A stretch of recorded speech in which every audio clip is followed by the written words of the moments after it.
Assalamualaikum warahmatullahi wabarakatuh. Rahayu, rahayu, rahayu.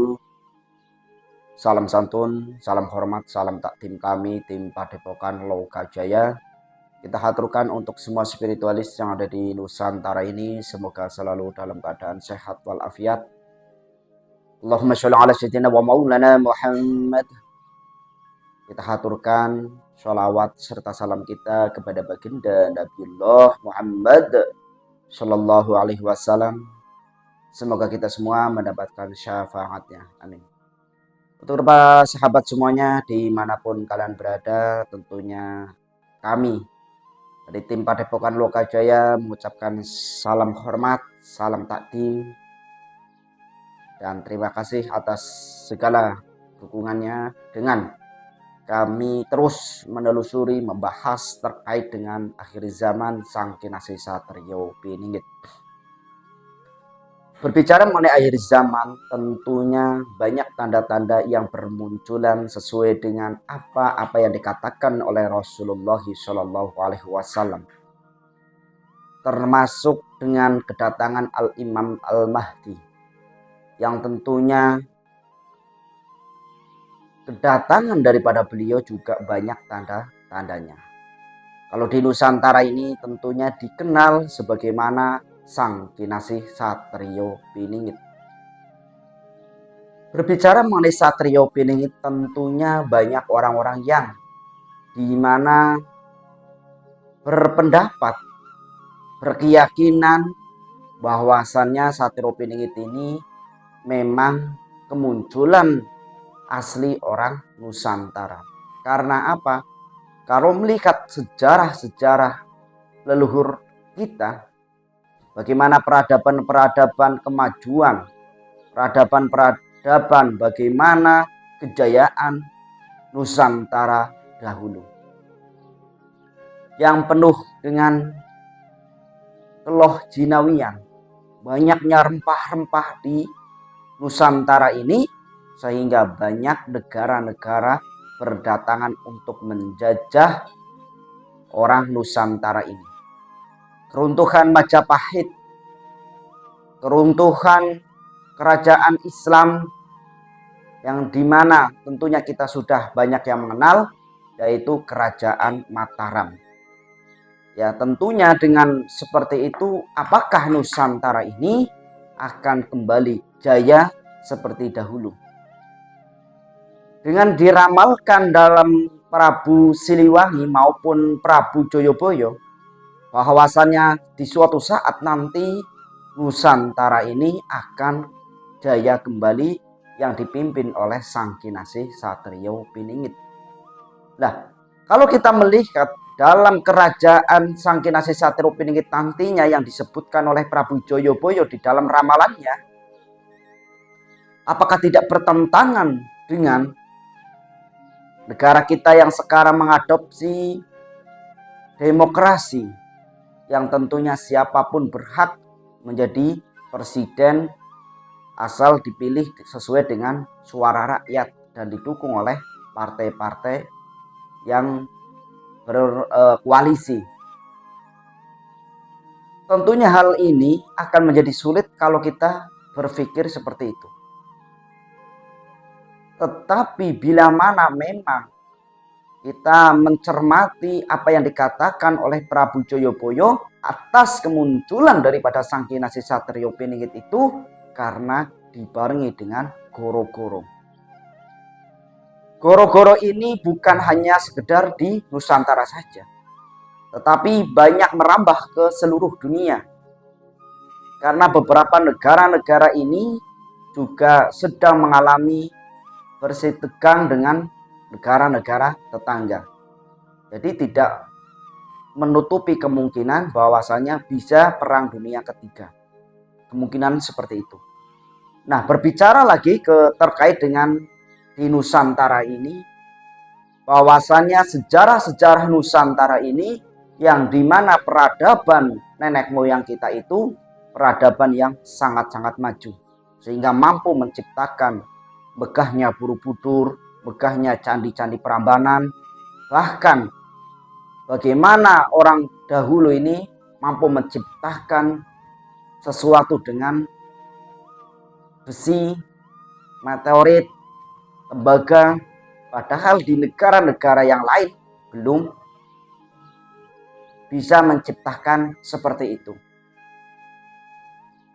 Tetapi di zaman sekarang ini banyak pembelokan-pembelokan sejarah dan bahkan merendahkan sejarah-sejarah yang dibangun oleh nenek moyang kita. Bahkan dianggap sejarah-sejarah itu sebagai sejarah yang kufarat, sebagai sejarah yang dimana mengandung kesyirikan dan kemusyrikan. Ini doktrin-doktrin yang sangat menyesatkan untuk orang yang di Nusantara ini. Sehingga apa? Antara orang pribumi sendiri ini saling bertengkar satu dengan yang lain. Hanya merebutkan suatu perbedaan. Nah, dengan kejadian-kejadian polemik yang seperti ini, yang tiap hari itu kisruh antar politik, antar agama, bahkan sesama agama. Di zaman akhir ini memang banyak kepalsuan-kepalsuan yang mengatasnamakan kebaikan. Apakah ini juga peran daripada fitnah Dajjal ini sudah merambah ke hati para umat manusia khususnya? Sebagaimana sekarang ini banyak kepalsuan. Palsu sebagaimana mengaku zuriat Rasul, tetapi di situ untuk mencaci, memaki orang lain, untuk menghancurkan peradaban-peradaban tinggalan nenek moyang kita. Ini yang sangat-sangat sangat-sangat mengkhawatirkan untuk generasi-generasi berikutnya.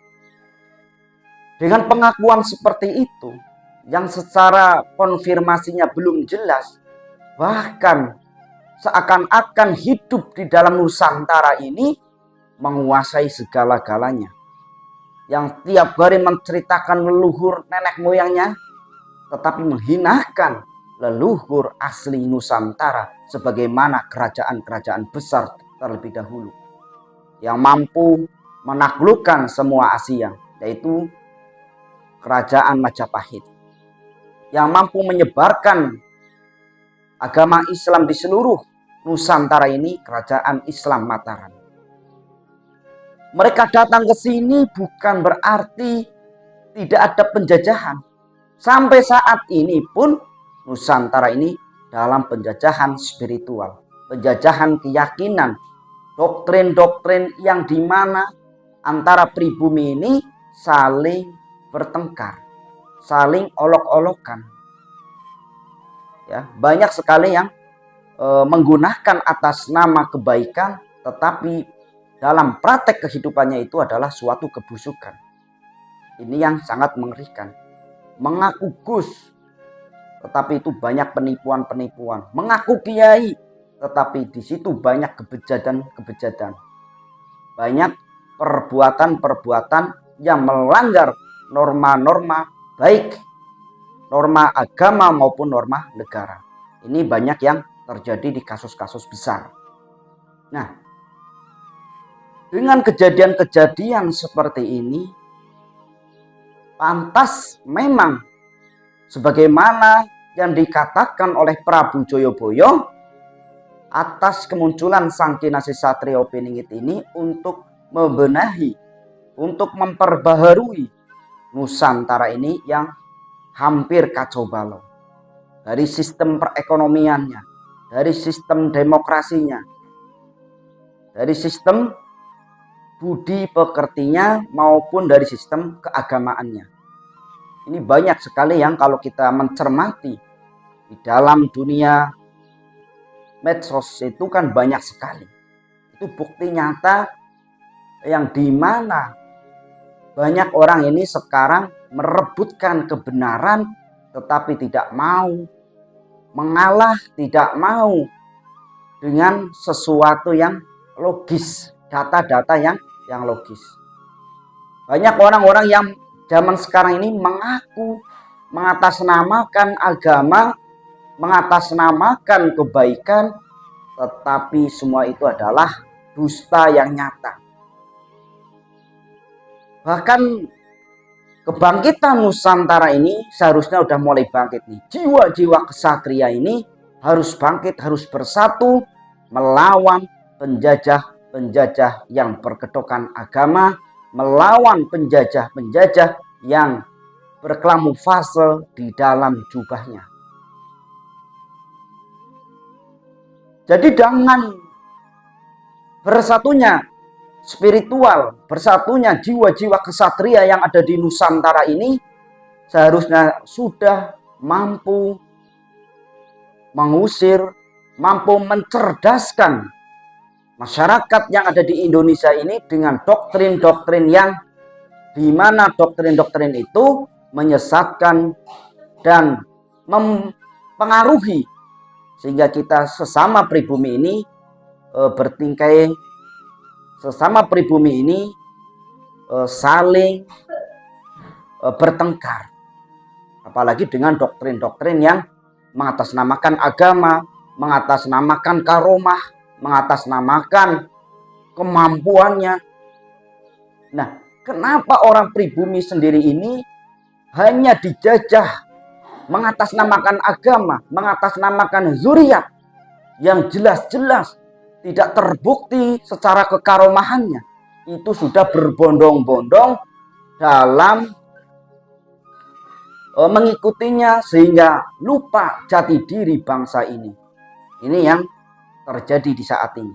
Apalagi nanti setelah Dajjal keluar yang mengaku Tuhan, yang mengaku mampu menurunkan segala sesuatu kebutuhan umat manusia yang dibutuhkan di saat zaman di situ zaman peceklik itu. Ini yang memang benar-benar terjadi di saat ini. Itu hanya orang yang segelintir orang mengaku sebagai zuriat berjubah, tetapi orang-orang itulah yang justru merusak agama Islam itu sendiri. Orang-orang tersebut justru orang yang merusak kedamaian di Nusantara ini. Kenapa ini terjadi?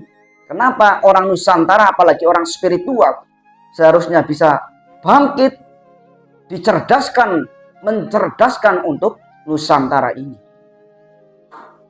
Apapun perbedaannya di Nusantara ini, kitalah saling menghormati.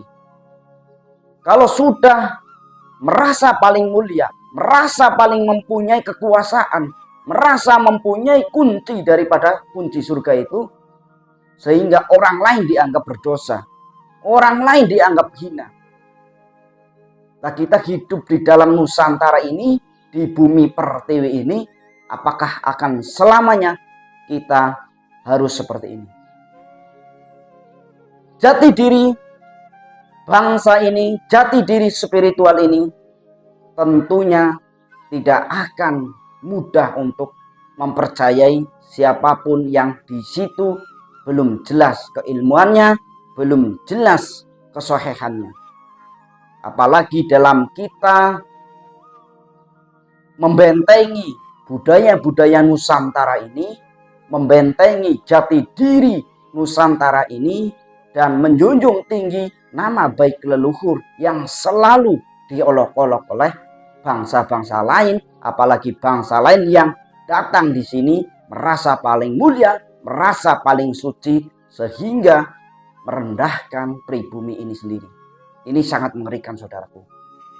Disinilah Sabdo Palon nagih janji yang tentunya banyak framing yang mengatakan bahwasanya Sabdo Palon adalah jin, Semar adalah jin, ya, leluhur kita adalah penyembah jin. Inilah doktrin-doktrin mereka supaya kita mengagumi leluhur mereka dan meninggalkan sejarah-sejarah leluhur kita.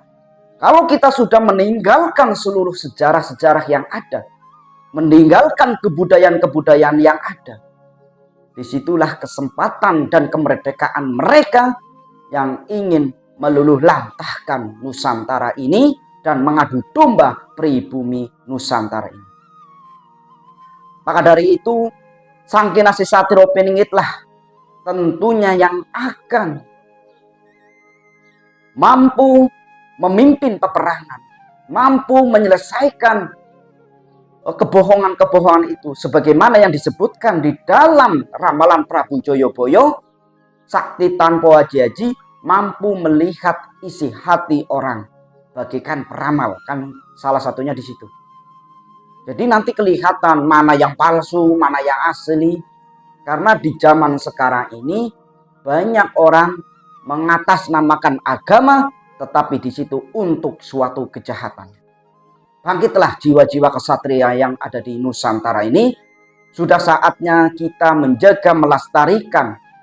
Kita justru harus mengagumi leluhur kita sendiri. Itulah ya. Terima kasih, mohon untuk diluruskan bila mana jauh daripada kebenaran.